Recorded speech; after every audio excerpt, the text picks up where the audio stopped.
Hi friends, welcome to my channel. నిరుద్యోగ అభ్యర్థులు అలాగే ముఖ్యంగా డిఎస్సి అభ్యర్థులు ఎప్పటి నుంచో ఎదురు చూస్తున్న డిఎస్సికి సంబంధించి ముఖ్యమైన సమాచారం అయితే ఈరోజు రావడం జరిగింది.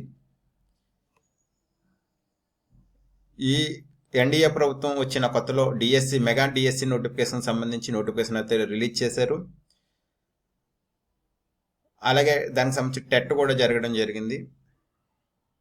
కాకపోతే ఈ డిఎస్సి ఎగ్జామ్ ఎప్పుడు నోటిఫికేషన్ ఎప్పుడు అన్నది చాలామంది వెయిట్ చేస్తున్న అంశము. చాలా ఈగర్గా వెయిట్ చేస్తున్నారు. ఎందుకంటే 16,384 టీచర్ పోస్టులు అయితే భర్తీ చేయనున్నారు అనమాట.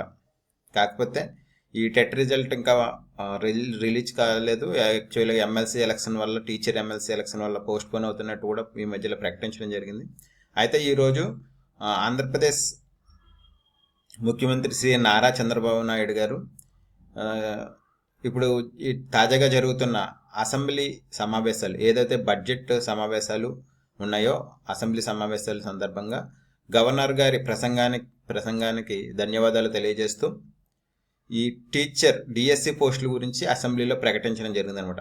ఈ డిఎస్సి పోస్టులకు సంబంధించి వేసవి సెలవుల తర్వాత పాఠశాలలు అంటే జూన్ జూలై నాటికి ఏదైతే స్కూల్స్ రీఓపెనింగ్ ఉంటాయో ఆ తేదీ నాటికి మొత్తము ఉపాధ్యాయుల పోస్టులు భర్తీ చేస్తామని, అంటే కొత్త స్కూల్ వచ్చే నాటికి కొత్త ఉపాధ్యాయులను స్కూల్లో వాళ్ళకి అందుబాటులో ఉంచుతామన్నట్టు ప్రకటన అయితే చేయడం జరిగింది. అంటే మరిన్ని 4 నెలల్లోనే ఎగ్జామ్ అవ్వడము, రిజల్ట్ రావడము, పోస్టింగ్ ఇవ్వడం కూడా అయిపోద్ది అన్నట్టు ముఖ్యమంత్రి గారి మాటల ద్వారా తెలుస్తుంది.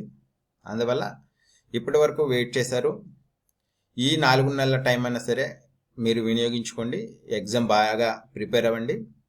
ఎప్పటి నుంచో ఎదురు చూస్తున్నారు మెగా డిఎస్సిని. యాక్చువల్గా 50,000 పోస్టులు వస్తుందని చాలామంది ఆతృతతో చూశారు. కాకపోతే 16,000 పోస్టులు అయితేనే ఇస్తున్నారు. ఆ పోస్టులు కూడా కష్టపడి చదివిన వాళ్ళకి రావాలని మేము ఆశిస్తున్నాము. అందువల్ల ఎగ్జామ్ బాగా రాయండి. అలాగే డిఎస్సికి సంబంధించిన అప్డేట్స్, అలాగే ఇంపార్టెంట్ మెటీరియల్స్, కరెంట్ అఫైర్స్ సంబంధించి మన ఛానల్లో అందుబాటులో ఉంటాయి. ఎవరైనా ఇంట్రెస్ట్ ఉన్న వాళ్ళు మన ఛానల్ సబ్స్క్రైబ్ చేసుకోండి. ఎప్పటికప్పుడు మనము సమాచారాన్ని అయితే అందజేయడం జరుగుతుంది అన్నమాట. అలాగే సూపర్ 6 అమలులో భాగంగా కొన్ని పెండింగ్స్ ఉన్నాయి. ఆ పెండింగ్స్ను కూడా త్వరలోనే ఇస్తామన్నట్టు కూడా చెప్పారు. అలాగే తల్లికి వందనం డబ్బులు ప్రతి పిల్లవాడికి, అంటే ఒక తల్లిదండ్రులకు ఎంతమంది పిల్లలు ఉండే ప్రతి పిల్లవాడికి 15,000 రూపాయలను తల్లికి వందనం కింద ఇవ్వనున్నట్టు ప్రకటించారు అప్పుడు ఎలక్షన్ ముందు.